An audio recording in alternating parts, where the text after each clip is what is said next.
ரேவதி ம். House owner வந்திருக்காரு. வாடகை கொடுக்கணும். எங்களுக்கு பணம் கம்மியாக தான் இருக்கு. ஏங்க எத்தனை வருஷமாங்க வாடகை கட்டிட்டே இப்படியே இருக்கிறது? லோன் போட்டு சொந்த வீடு ஒன்று வாங்கிடலாம்ல. நம்ம வீட்டு வாடகை கொடுக்கறதுக்காக நம்ம வருமானம் இருக்கு. நம்ம எங்க லோனை போட்டு என்ன பண்றது? ஏங்க என் நகையெல்லாம் இருக்குல்ல, அதை கூட வித்து ஏதாவது. எப்பா நீ நகையை வித்து நம்ம இருக்கிறதெல்லாம் கொஞ்சம் என்ன நகையை சொல்லல எடுத்து வித்தரலாம்.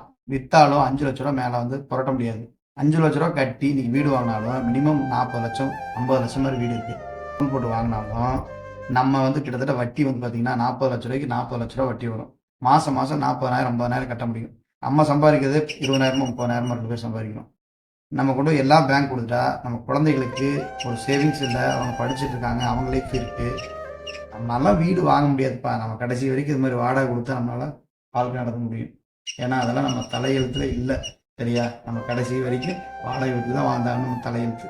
என்ன பண்ணுறது? நீ வாடகை கொடு, ஹவுஸ் ஓனர் கொடுத்து வரும்.